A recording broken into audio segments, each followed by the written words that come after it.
met un petit suppresseur. Donc là, on a un suppresseur, mais une taille vraiment beaucoup plus grande. Donc c'est ça le principe. Étant donné qu'il y avait des problèmes de pression, donc le ministère a jugé nécessaire pour remplir le réservoir que vous voyez à Zengayong. Là, il y a un gros réservoir qui est construit là-bas. Voilà, en haut. Et la caisse. Voilà, à la cité de la caisse, qui a été construit depuis 2016 et qui n'a jamais servi. Uniquement parce qu'il n'y avait pas assez de pression pour faire monter l'eau depuis le refoulement de l'eau. Donc là, cette station, elle sert à ça. Elle ne produit pas d'eau. Elle ne fait que reprendre l'eau qui vient du Tour à partir d'un branchement, d'une connexion sur le tuyau de Tour. On prend l'eau et on le remet dedans comme un suppresseur pour faire monter l'eau dans le réservoir 10 000 de la caisse. Donc je pense que c'est ça le fonctionnement de base. Maintenant, on a besoin d'énergie. Donc si vous voyez, il y a 2 postes de courant de la SCG. Parce qu'avec un seul poste, ce n'était pas assez sécurisé. Donc, comme il y a des chutes de puissance, donc on a pris 2 postes. Un ici au niveau du PK5 et l'autre un peu plus loin au PK6. Donc ce sont ces 2 postes qui alimentent depuis les appareils que vous voyez ici et qui permettent un basculement en fonction de la disponibilité de la puissance. Quand ici c'est trop faible, on bascule sur l'autre. On verra plus tard le système automatique. Pour l'instant, c'est géré depuis le PCO. Donc c'est ça, c'est la première étape. L'arrivée du courant qui est géré ici. Et ici aussi avec les transformateurs. Donc les transformateurs permettent pas ici parce qu'ils sont déjà subventionnés. Ce sont des transformateurs que vous voyez souvent sur les photos, plus petits. D'accord. Ça, c'est des plus gros. Qui sont dans les postes aussi, dans les quartiers, les postes bétonnés, maçonnés là.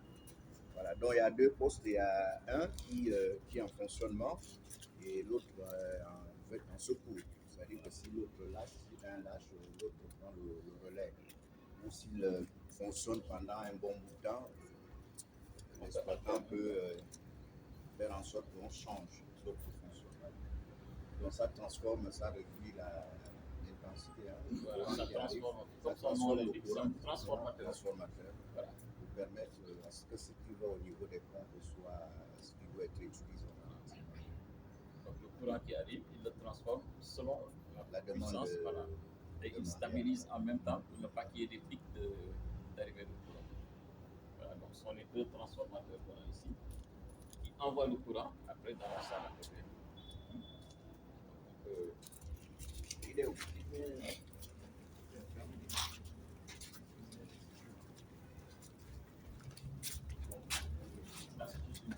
Bon, ça c'est encore une autre petite transition énergétique. C'est vraiment la partie électricité.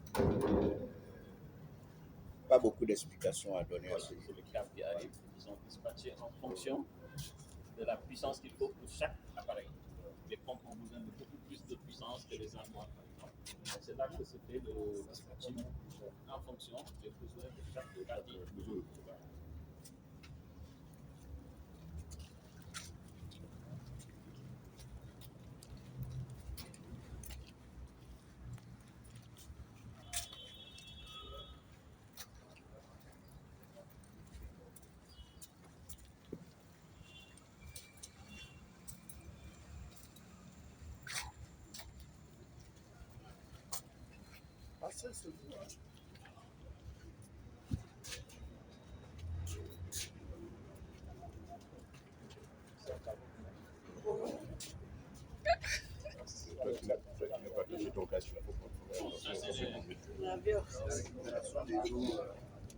En fait, nous sommes à un point bas. On a creusé parce qu'il y avait une montée des eaux. Il fallait régler également ce problème de prestation de ce mois. Donc ici, il y a une pompe qui reprend et puis qui permet de l'évacuation. Donc ici, nous sommes juste à côté de 2 ballons anti-béliers. Donc, en fait, les gros ballons que vous voyez là, on appelle ça des ballons anti-coup de bélier. C'est comme quand on ouvre et on ferme rapidement un robinet, on entend les vibrations. Donc là, c'est multiplié par. Parce qu'on a de gros tuyaux DL1000 de dimension 1 mètre et 2 mètres. Et depuis tout, on pompe dans ces tuyaux. Donc une fermeture brusque peut créer des problèmes jusqu'à l'eau. Donc c'est ce ballon-là qui est en amont qui peut gérer ces surpressions. Parce que chaque fermeture crée des surpressions et des dépressions. Donc c'est ce ballon qui absorbe. Il y a un caoutchouc à l'intérieur qui est pré-gonflé et ça joue de. Voilà, ça reprend des pressions et des dépressions. C'est aussi des projections en fait des pompes à l'intérieur parce que les pompes tournent. Le principe de tourner dans un seul sens. Elles ne peuvent pas tourner dans l'autre sens, sinon elles crèvent. Donc ça c'est aussi le principe de leur protection. Donc de ce côté aussi on a la même chose parce qu'on recoule de ce côté-là. Quand vous verrez là on arrive, il y a un ballon, il y a les pompes qui sont à l'intérieur qui vont faire la sortie sur le même en cas de casse-tuyau, mais des surpressions qui viennent se lever, le ballon absorbe cette surpression ou cette dépression. Donc c'est à peu près ça le système qui est installé, des plans de fonctionnement de stations. Donc vous verrez deux tuyaux à l'intérieur qui sont connectés sur un gros tuyau DN1000 qui est à l'extérieur. Donc c'est sur ce tuyau qu'on aspire, après passer dans les pompes et on pompe encore dans le même tuyau pour envoyer. Et entre les deux aspirations C'est la possibilité de noter, hein, parce qu'après on va répondre à vous. D'accord.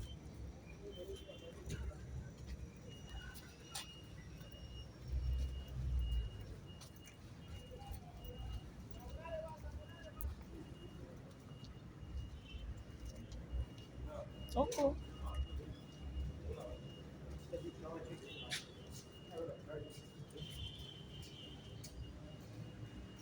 Oh.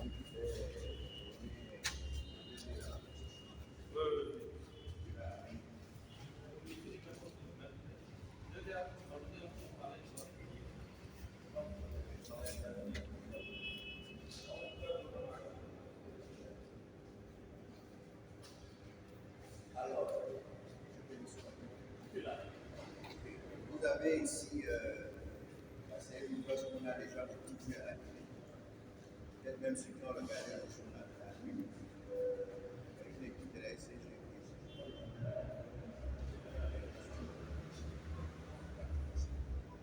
Donc, on disait, il y a une émission qui disait que toute l'eau qui est consommée à l'hydrologie, à travers le même est traitée au niveau de et ça vient de là-bas, nous alimenter.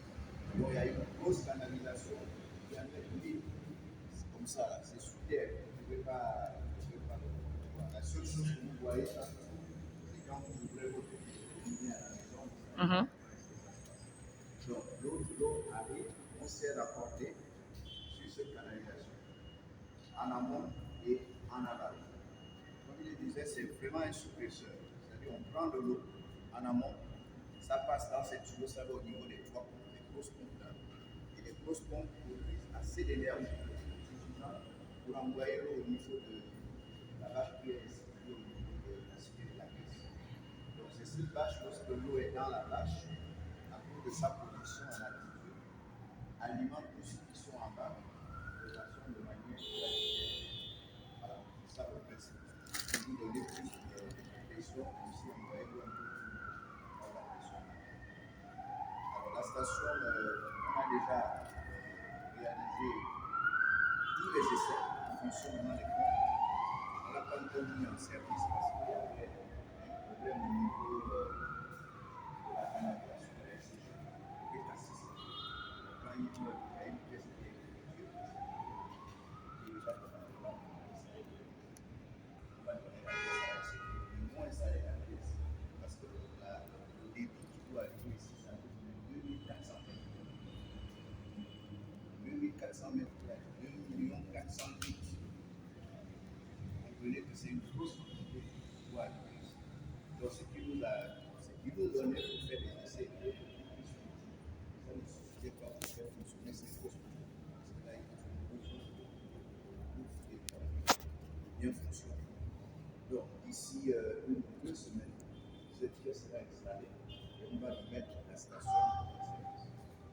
Ceux qui sont maintenant, ceux qui sont au niveau de l'intérieur,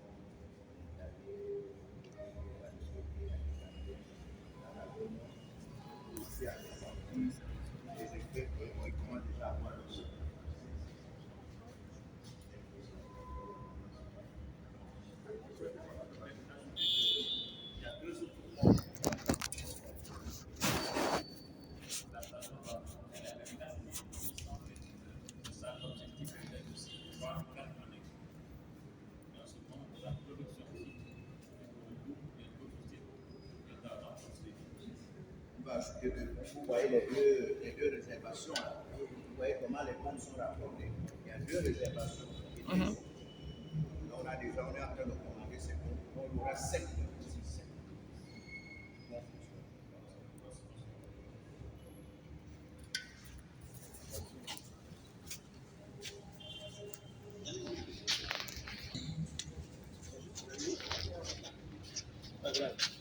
Allez-y. Ok, Anza.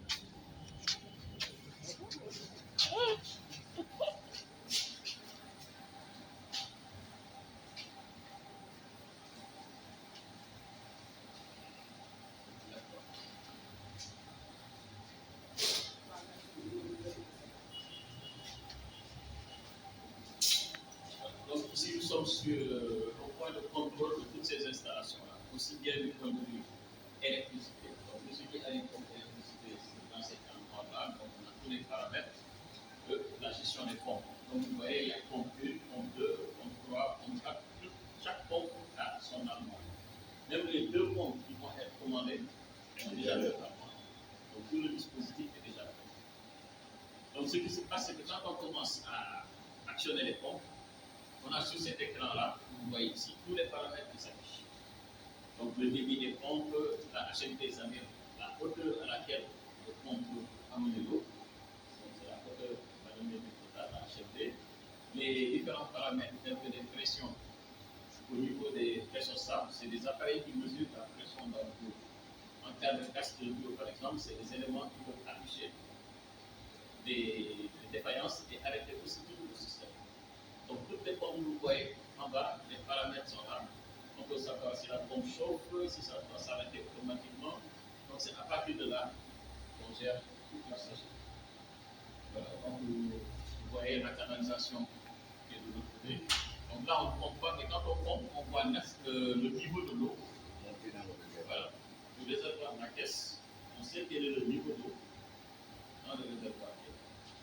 Donc, tous les paramètres sont là, les pompes, les 5 pompes sont déjà ici. Donc, c'est ici le centre de contrôle de toute la station. Voilà. Donc, à partir d'ici, vous pouvez faire pour diminuer la vitesse de rotation des pompes, accélérer, utiliser une pompe ou deux. Voilà. Donc, c'est à partir de là que tous ces paramètres sont carrés. Voilà. Donc, lorsque tous les travaux seront réalisés, c'est-à-dire terminés, réceptionnés, la station sera gérée par l'AIC. D'accord. Qui va gérer ces stations? Parce que c'est eux, c'est l'opérateur national au niveau de la gestion de l'eau et l'électricité. C'est la SCG qui sera ici. On travaille ensemble, on a commencé à construire la station. D'accord. On fait tout ensemble. Cette station est reliée à l'immeuble de cet étage, c'est comme ça qu'on l'appelle. Ouais. On a un système de contrôle depuis le centre-ville Dakar.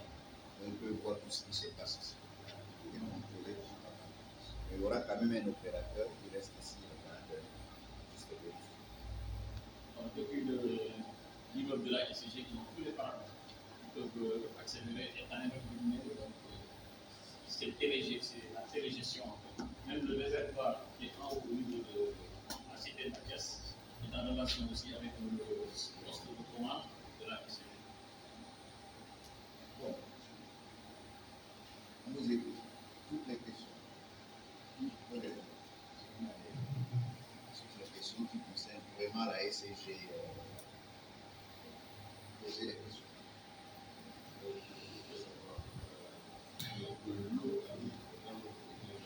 Historique, quand Libreville était encore petit, toute l'alimentation en eau de Libreville se faisait ici à partir des forages. Il y avait des forages qui étaient un peu construits. Dès que la ville a commencé à s'agrandir, à se développer, alors cette méthode d'alimentation n'était plus nécessaire en fait. Il était question d'aller maintenant chercher des cours d'eau un peu plus loin de Libreville, parce qu'au niveau de Libreville, tous nos cours d'eau qui sont ici sont sauvages. Il y a le sel à l'intérieur, difficile à traiter.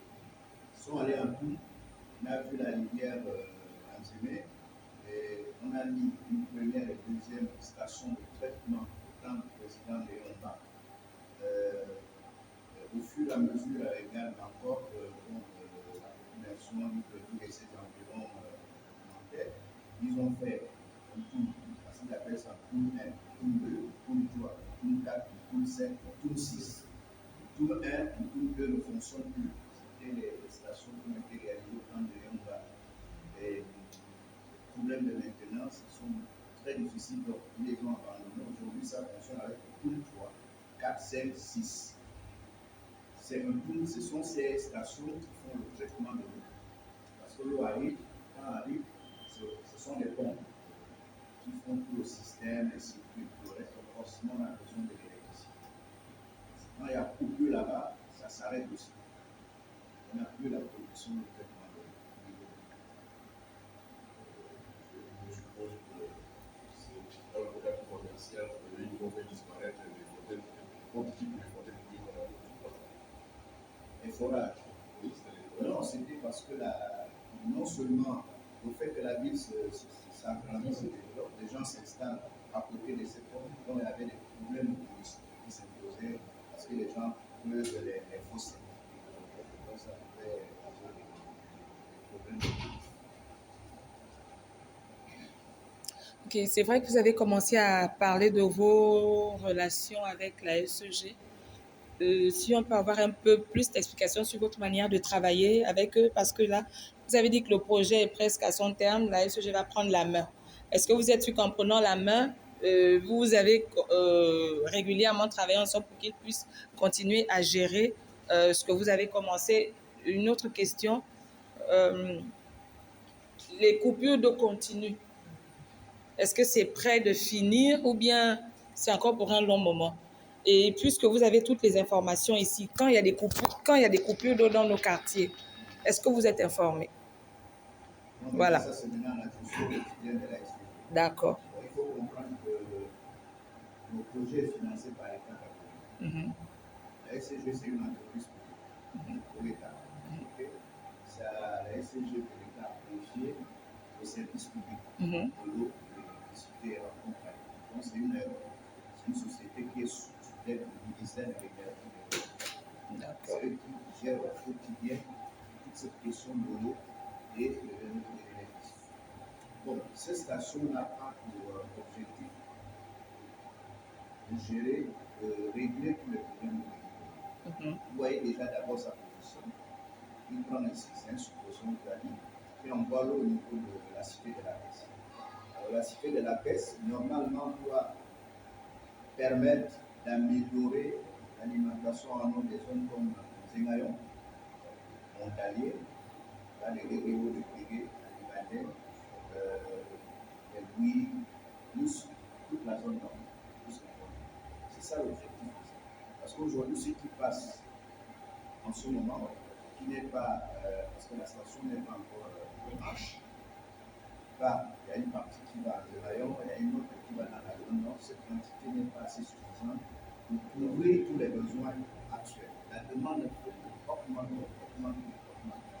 Mais le projet PayPal, son objectif était d'améliorer l'alimentation en eau actuelle. PayPal est intervenu que dans la distribution. Dans l'eau, vous avez la production, c'est un coût. Vous avez le transport, okay? Le coût jusqu'au réservoir de tête, PK6 et à Bangos, ce sont les réservoirs de tête. Quand l'eau arrive, l'eau va d'abord dans ces réservoirs et ce sont ces réservoirs qui dispatchent dans les autres châteaux d'eau et dans la distribution. Okay? Donc ça sont les réservoirs de tête. Ensuite, vous avez le réseau de distribution. Donc, PayPal a intervenu dans le réseau de distribution. Parce qu'en 2014, on a élaboré ce qu'on appelle le schéma direct, l'alimentation en eau potable jusqu'en 2020. Ça a été validé en 2007. Donc, vraiment regarder comment il faut faire pour que Libreville et ses environs, on appelle aujourd'hui le grand Libreville des Cameroun, soit l'amélioration de l'alimentation en eau, soit en eau assez efficace. Donc, PayPal a été réalisé sur la base de ce schéma directeur. Donc, principalement, ce qu'on a fait, c'est que vous avez vu, je crois en 2023, il il y avait des trous partout. Ouais. Vraiment des trous partout. Nous critiquaient les chaînes, tout ça. Et c'est normal parce que pour remplacer ce qu'il fallait remplacer 150 km de canalisation d'eau qui était totalement vétuste. C'est ça qui faisait notre déficit. Il fallait le remplacer. Il fallait également poser des canalisations pour renforcer les zones qui avaient déjà de l'eau, mais on les renforce encore. Et tu fais des extensions, c'est-à-dire là où il n'y en avait pas, on fait des extensions pour alimenter. Donc vous faites plus de 300 km, plus de 300 km. Imaginez 300 km dans le grand nombre. On a fait des supplémentaires, on ne pouvait pas imaginer ce que je disais. Surtout que l'eau, c'est une question sociale. Donc, là, ça va juste c'est le président. Hein. C'est que nous vivons. C'est ce que nous avons vécu. C'est ce que nous avons vécu. C'était. Okay. Donc, vous n'arrivez pas jusqu'à l'intérieur du pays, c'est uniquement le Grand Libreville. Dans le centre, le périmètre d'exécution du projet NEPAL, NEPAL, c'est un programme intégré pour l'alimentation en assainissement des Libreville. C'est ça qui est. Nous sommes au volet 1. D'accord. Au volet 1, c'est au Koda dans le Grand Libreville, à Kanda, au Vélo. Au volet 2, on le prépare dans NEPAL 1. C'est plus la partie assainissement. D'accord. Voilà. Donc, quand on va passer au volet 2, ce sera assainissement. Et le volet 3, ce sera encore haut, mais à l'intérieur. D'accord. Mais ce n'est pas maintenant. D'accord, merci. Si on comprend bien, donc cette station, c'est seulement pour le Grand Libreville Nord. Voilà, ceux qui sont, dès que nous, parce que le réservoir qui est alimenté à partir de ces stations, c'est au niveau de la cité de la Grèce. Donc ça descend. Ça descend pour alimenter tous ceux qui sont en Génayum, comme je disais, à l'énergie précédemment, et la zone. Pour ceux qui sont dans les TK, vous avez encore la pression qui arrive de tout, hein. Donc vous avez d'autres réservoirs qui sont en fait destinés à dispatcher de l'eau dans les zones. Et pour engager, parce qu'il y a des zones en qui sont frappées aussi, Vendo aussi, Au Vendo, bon, Vendo, c'est le Vendo alimenté à partir de Bambos. Il y a des réservoirs qui sont. par exemple, à l'Énaquiré. À l'Énaquiré, oui, parce qu'on est en train de réhabiliter la bâche d'Alénaquiré. Donc l'eau va arriver là, on va terminer et remettre en fonctionnement. Ça ne fonctionnait plus. Le château d'eau d'Alénaquiré. Donc moi, c'est ce château d'eau qui doit assurer l'alimentation de la zone. On a réhabilité, on est en train de réhabiliter la station. On va envoyer l'eau directement parce que la station, la canalisation qui partait de la bâche d'Alénaquiré pour alimenter le château d'eau, la SCG a appliqué à brancher les gens là-dessus. Donc l'eau n'arrivait plus à monter au niveau du château. Donc ce n'est pas un bon fonctionnement hydraulique. Il faut revenir vraiment à un fonctionnement qu'il faut. C'est-à-dire la canalisation qui part de la bâche doit aller directement au niveau du château d'eau sans que quelqu'un ne fasse quoi que ce soit en cours de route. Mais maintenant, le château d'eau alimente. C'est ce qu'on appelle. Alors, il y a 2 châteaux d'eau à Ambogé.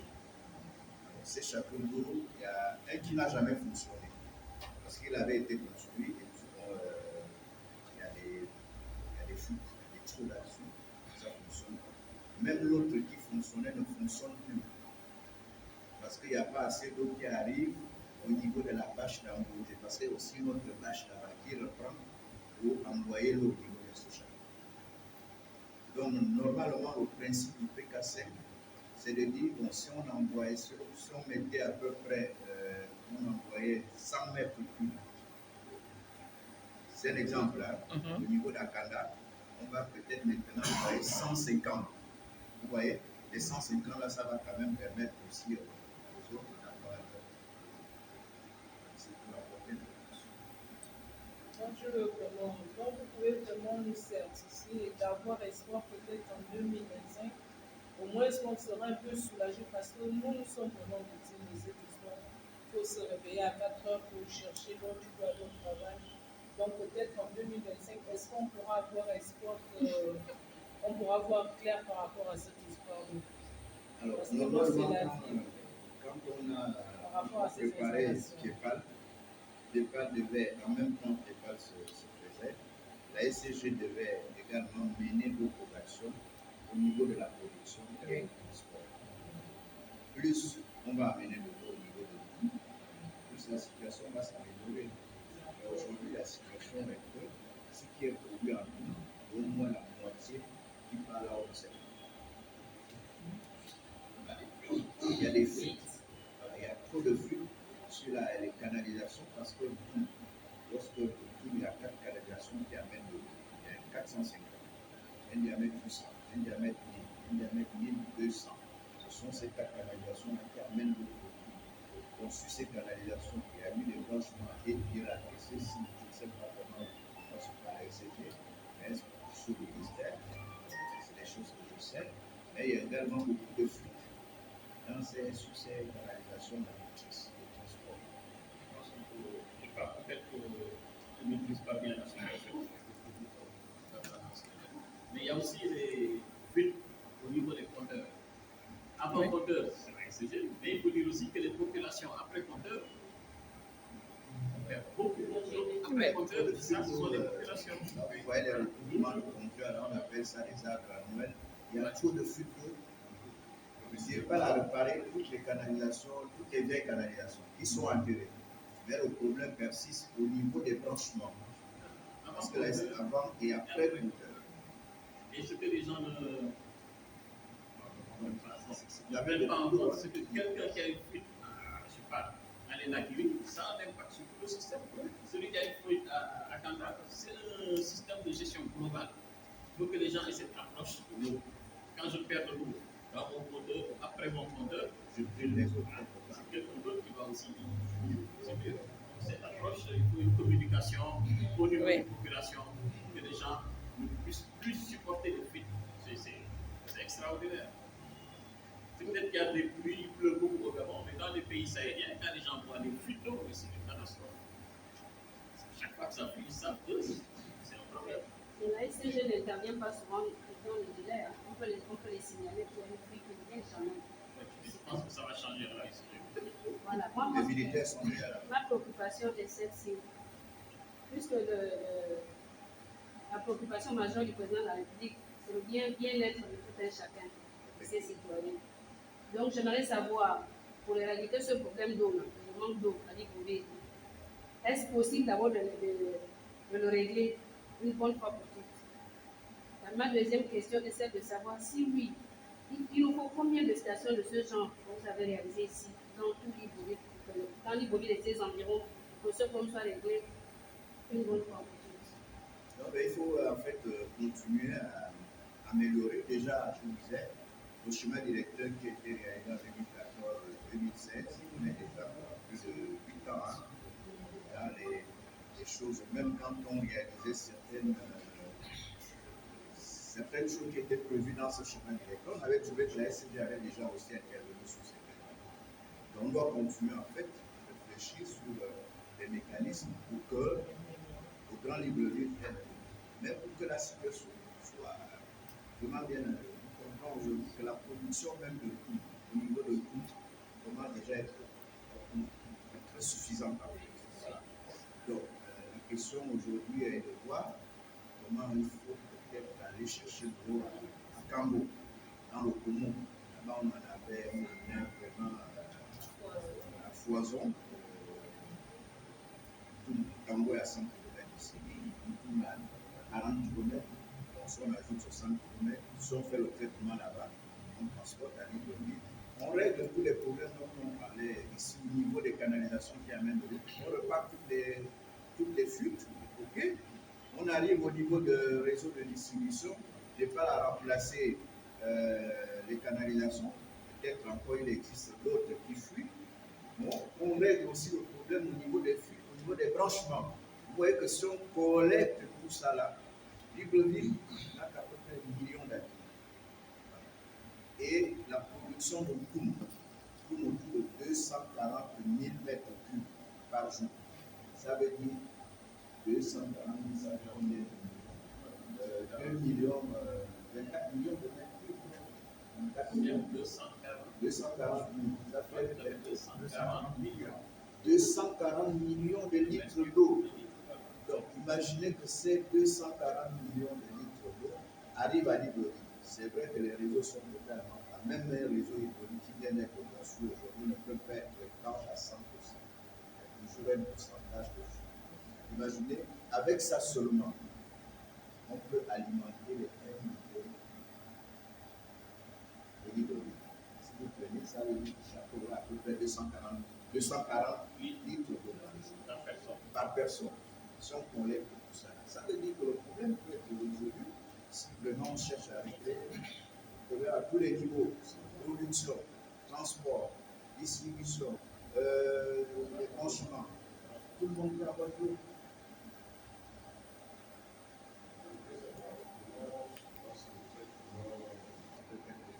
La SCG laisse tuer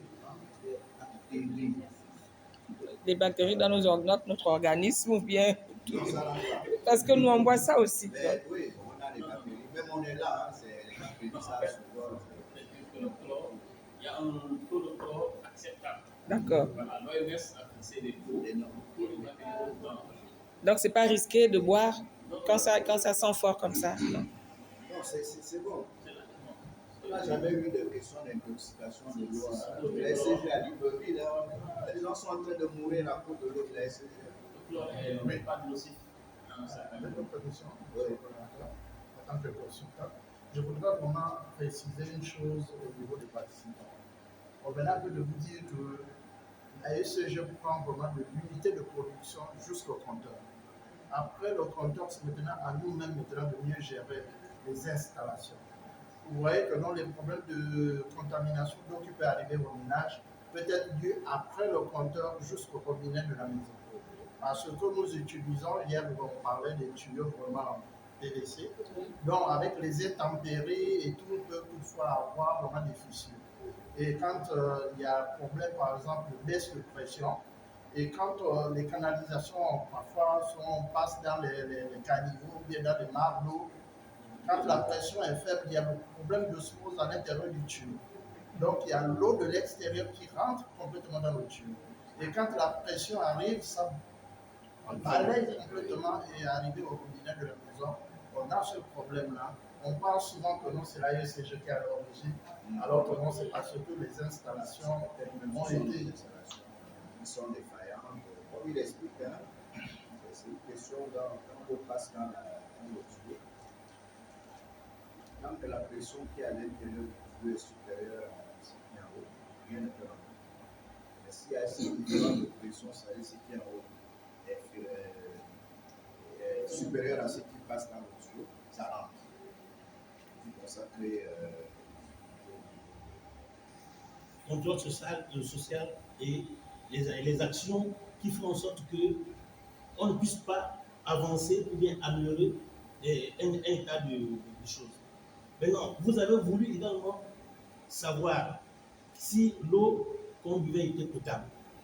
Vous avez eu les explications de l'endroit où on capte, le traitement, la distribution et comment c'est mis en réseau. Et jusqu'au chlore résiduel dont on a fait état. Par rapport aux grilles, comment il faut éviter que des risques puissent subvenir au niveau du réseau. Nous, en tant que ministère, ni en tant que facilitateur, c'est beaucoup plus vous encourager dans vos séances de sensibilisation avec les populations de ne pas gaspiller cette ressource qui est l'eau. Parce que c'est déjà un effort, parce que le gouvernement met beaucoup de moyens pour le PIPA pour pouvoir améliorer la desserte en eau. Voilà un peu, Cordo, ce que vous tenez à préciser de moi. Oui. Il y a trop gaspillage. Même déjà dans nos propres maisons, hein, lorsque l'enfant va ouvrir le robinet, il laisse le couler. Non seulement vous allez payer ça, c'est le gaspillage, c'est tout ce qui est privé également, les autres, d'en avoir, d'en gaspiller. Oui. Il faut sensibiliser. Ce qui est marrant aussi, c'est que lorsque la fuite est... Donc ils vont sensibiliser, il a pris note de ça. pense qu'il faut aller voir dans ce sens aussi. Vous pensez qu'on peut se servir de ces images-là pour sensibiliser? Oui, c'est un ouvrage public. Il n'y a pas de. On ne cache rien ici. C'est peut-être l'un des ouvrages que tout le monde vient ici. Le père a déjà été ici. Le président il a déjà été ici. Le ministre, tout le monde. Hier, le nouveau général qui a la SCG, était là. Surtout aussi qu'il a le journal, il a fait c'est vrai que vous voyez ça dehors, vous ne savez pas ce qu'il y a à l'intérieur. C'est vraiment votre classe. Rentrer ici de préparer et qu'on vous explique ce qui se passe ici. Et tout simplement, qu'est-ce qu'il y a à l'intérieur. Oui. C'est ça. C'est des ouvrages qui contribuent toujours à chercher l'amélioration de l'alimentation.